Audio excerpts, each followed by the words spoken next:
Bismillahirrahmanirrahim. Innal hamdalillahi nahmaduhu wa nasta'inuhu wa nastaghfiruh wa na'udzu billahi min syururi anfusina wa sayyiati a'malina. May yahdihillahu fala mudilla lahu wa may yudlil fala hadiyalah. Asyhadu an la ilaha illallah wahdahu la syarika lahu wa asyhadu anna Muhammadan 'abduhu wa rasuluhu la nabiyya ba'dah. Allahumma shalli wa sallim wa barik ala nabiyyina Muhammadin wa ala alihi wa ashabihi wa man tabi'ahum bi ihsanin ila yaumiddin, tsumma amma ba'd. Qala Allah ta'ala, a'udzu billahi minasyaitonir rajim. Ya ayyuhalladzina amanu qu anfusakum wa ahlikum nara waquduha an-nasu wal hijarah 'alaiha malaikatun ghiladun shidad la ya'suna Allaha ma amarahum wa yaf'aluna ma yu'marun. Wa qala Rasulullah sallallahu alaihi wasallam, ista'idzu billahi min adzabin nar. Pendengar rahimakumullah, alhamdulillah bersyukur kita kepada Allah Subhanahu wa taala yang masih memberikan kita kesempatan pada waktu ini. Insyaallah kali ini kita akan membahas satu tema yang sangat penting yang harus diketahui oleh setiap aba, oleh setiap bapak-bapak dan juga ibu-ibu semuanya, berkaitan dengan sebab-sebab perbuatan yang bisa menyebabkan masuknya seorang anak atau seorang manusia ke dalam api neraka. Tema ini sangat penting sebab Allah Subhanahu wa taala memerintahkan kita semuanya untuk lari dari neraka dan juga untuk melindungi diri kita serta keluarga kita, termasuk di dalamnya anak dan istri kita, dari api neraka. Allah Azza wa Jalla berfirman, Ya ayyuhalladzina amanu qu anfusakum wa ahlikum nara. Wahai orang-orang yang beriman, cegahlah api neraka dari diri kalian dan juga dari keluarga kalian. Masuk di dalam ayat ini anak-anak dan juga para istri. Kemudian Rasulullah SAW memerintahkan kita untuk beristiadzah kepada Allah Subhanahu wa taala agar kita terlindung dari api Jahannam. Satu hadis sahih yang diriwayatkan oleh Imam Bukhari dan Muslim, Rasulullah bersabda, Ista'idzu billahi min adzabin nar. Hendaklah kalian memohon kepada Allah Subhanahu wa taala perlindungan dari api neraka. Jadi kita harus senantiasa memohon kepada Allah Azza wa Jalla agar kita dijauhkan dari api Jahannam.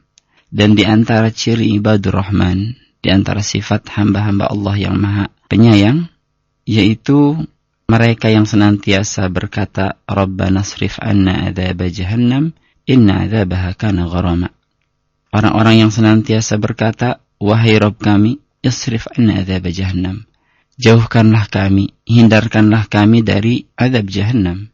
Sesungguhnya azab jahannam ini sangat pedih siksanya itu. Ketika kita mengetahui dalil-dalil dari Al-Quran dan As-Sunnah bahwa neraka adalah satu tempat yang sangat mengerikan sekali, siksaannya sangat berat sekali, maka kita harus mengetahui faktor apa saja yang menyebabkan manusia bisa masuk ke dalam Jahannam. Dan ini harus kita ketahui agar kita bisa melindungi diri kita dan juga keluarga kita agar tidak melaksanakan faktor-faktor ini atau penyebab-penyebab ini. Yang pertama, dan ini sering dibahas, yaitu asyirku billahi ta'ala. Syirik kepada Allah Azza wa Jalla. Ini poin pertama yang bisa menyebabkan masuk ke dalam neraka. Sebab Allah Subhanahu wa taala berfirman, A'udzubillahi minasyaitonir rajim, Innahu may yusyrik billah faqad harramallahu 'alaihil jannah wa ma'wahu an-nar wa ma lidh-dhalimin min ansar. Sesungguhnya siapa saja yang syirik kepada Allah, memberikan salah satu ibadahnya kepada selain Allah Subhanahu wa taala, maka Allah telah mengharamkan al-jannah kepadanya. Allah mengharamkan surga kepadanya dan tempat kembalinya adalah an-nar, neraka. Wa ma lidh-dhalimin min ansar, dan tidak ada satu penolong pun bagi orang-orang yang zalim. Kemudian Rasulullah bersabda, Man mata wa huwa yad'ullaha niddan dakhala al-jannah. Siapa saja yang mati dan dia berbuat syirik, sekutu dalam beribadah kepada Allah Subhanahu wa taala, maka dia masuk ke dalam api neraka. Ini yang pertama. Yang kedua, al-kadzbu ala Rasulillah sallallahu alaihi wasallam. Berdusta atas nama Rasulullah sallallahu alaihi wasallam. Ini pun faktor penyebab masuknya seseorang ke dalam api Jahannam. Rasulullah sallallahu alaihi wasallam bersabda satu hadis yang diriwayatkan oleh Imam Bukhari dan Muslim, Man kadzdzaba alayya muta'ammidan falyatabawwa maq'adahu minan nar. Siapa saja yang berdusta dengan sengaja atas namaku, maka hendaknya dia mengambil satu bangku dari api neraka. Dipersiapkan satu bangku dari api neraka. Ini orang-orang yang sengaja berdusta atas nama Rasulullah SAW. Dia mengatakan qala Rasulullah SAW, padahal Rasulullah tidak pernah berkata. Menyandarkan satu perkataan kepada beliau SAW, ini adalah satu kekufuran menurut sebagian kaul ulama. Sebagian yang lain mengatakan merupakan kabair, termasuk dosa-dosa besar. Setelah sepakat bahwa siapa saja yang mengatakan kehalalannya, maka ini sepakat dengan kekufurannya. Kufur orang-orang yang berdusta atas nama Rasulullah SAW, menyandarkan satu perkataan kepada Rasulullah padahal beliau SAW tidak pernah mengatakannya. Yang ketiga, al-kalimatu min sukhtillahi. Satu kalimat yang dibenci oleh Allah Subhanahu wa taala, yang membuat murka Allah Subhanahu wa taala. Ini pun bisa menyebabkan seseorang masuk ke dalam api neraka. Maka kalau kita berbicara itu harus hati-hati. Apakah pembicaraan kita ini, apakah perkataan kita ini diridhoi oleh Allah Subhanahu wa taala ataukah akan mendatangkan murkanya? Seandainya perkataan kita ini akan mendatangkan murkanya, maka lebih baik kita diam.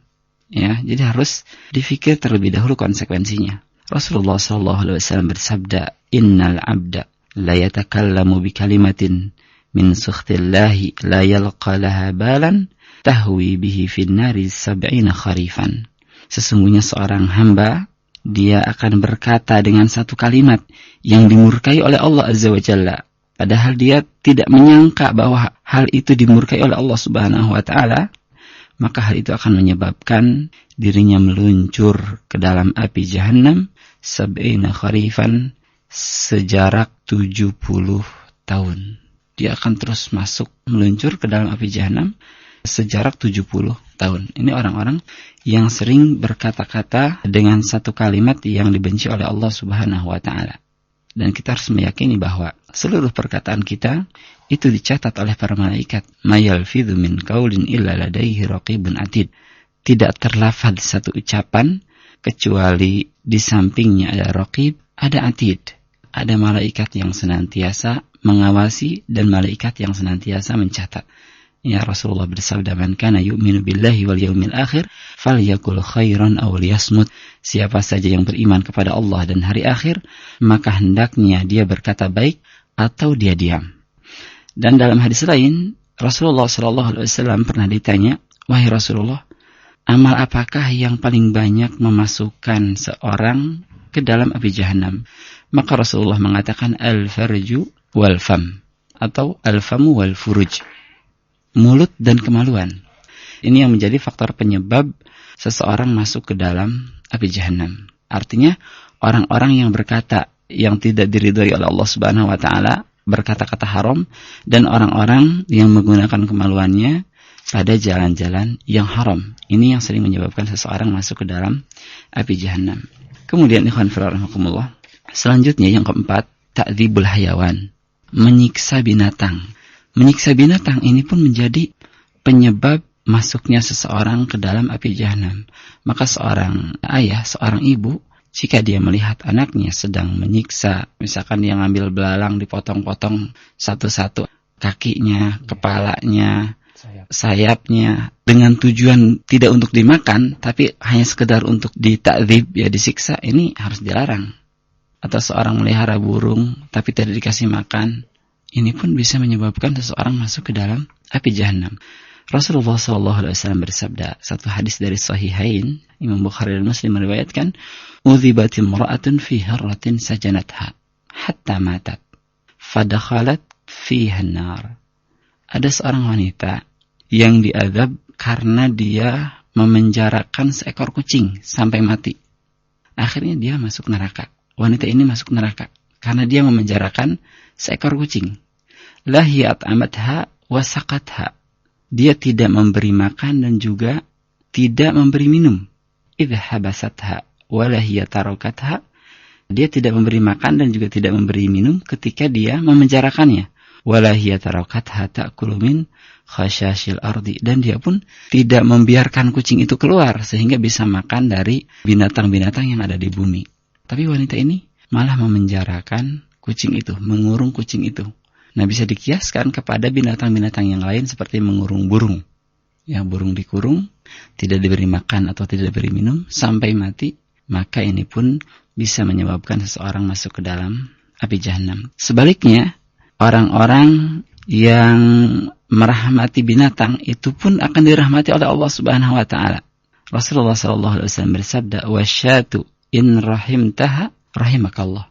Dan kambing itu jika engkau mengasihinya, engkau menyayanginya, maka Allah pun akan menyayangi kamu. Bahkan ada satu riwayat, satu hadis sahih, ada seorang yang dia berjalan di sebuah perjalanan yang sangat panas ketika itu, kemudian dia merasakan kehausan. Dan dia melihat ada sumur di situ. Kemudian dia pun turun. Dia turun kemudian meminum airnya. Setelah dia naik, tiba-tiba dia melihat seekor kambing yang menjulurkan lidahnya karena kehausan.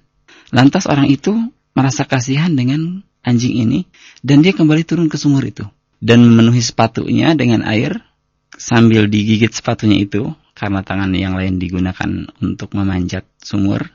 Kemudian dia memberikan minum kepada anjing ini. Lantas apa kata Rasulullah SAW? Fasyakarallahu lahu faghafaralah. Allah Subhanahu wa taala pun kemudian bersyukur, artinya Allah Subhanahu wa taala memberikan pahala kepada orang itu, faghafaralah, dan Allah pun mengampuninya. Dalam riwayat lain Imam Bukhari mengatakan fasyakarallahu lahu faghafaralahu fa'adkhalahul jannah. Setelah Allah Subhanahu wa taala mengampuninya, maka Allah Subhanahu wa taala pun memasukkan dia ke dalam jannah.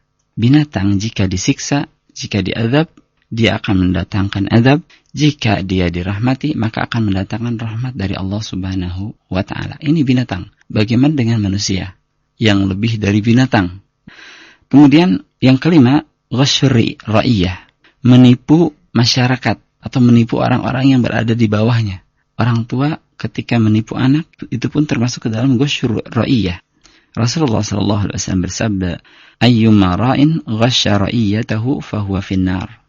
Seorang pemimpin manapun yang menipu orang-orang yang dipimpinnya, maka dia masuk ke dalam api neraka. Orang tua, jika dia memasukkan alat-alat yang bisa melupakan anak-anaknya dengan Allah Azza wa Jalla, dia pun telah menipu anak-anaknya. Dan dia adalah ra'in, dia adalah pemimpin. Memasukkan majalah-majalah porno ke rumah. Kemudian juga video-video habithah, video-video yang tidak islami. Kemudian CD-CD porno. Ini pun termasuk ghash, termasuk orang-orang yang menipu terhadap ra'iyahnya atau kepada orang-orang yang dipimpinnya. Dia diancam oleh Rasulullah SAW dengan api neraka. Maka harus hati-hati. Kemudian yang keenam, at-tabarruj was-sufur. Membuka aurat, ini termasuk penyebab masuknya seseorang ke dalam api neraka. Dan orang tua yang memiliki anak wanita, dia harus memaksakan putrinya itu menggunakan hijab. Harus dipaksakan. Tidak boleh tidak. Dan harus difasilitasi untuk membeli pakaian yang syar'i. Sebab ini salah satu cara agar anak kita terlindung dari api neraka. Rasulullah SAW bersabda, sinfani min ahli nar. Ada dua kelompok dari ahli neraka, lam arahuma, dan saya tidak melihat hal ini. Artinya pada zaman Rasulullah SAW hal ini belum terjadi. Di antaranya Rasulullah mengatakan, nisa'un kasiyatun ariyatun ma'ilatun mumilat la yadkhulnal jannah wa la yajidna rihaha. Di antaranya yaitu seorang wanita kasiyatun ariyat, dia berpakaian tapi telanjang, ma'ilatun mumilat, dia berlenggak-lenggok jalannya itu, la yadkhulnal jannah wa la yajidna rihaha. Dia tidak akan pernah masuk surga dan dia tidak akan mendapatkan bau surga itu. Maka bagi orang tua sekali lagi, dia harus melindungi anaknya dengan cara memberikan pakaian-pakaian syar'i. Kemudian selanjutnya kitmanul ilm, menyembunyikan ilmu pengetahuan. Ini pun diancam dengan api neraka.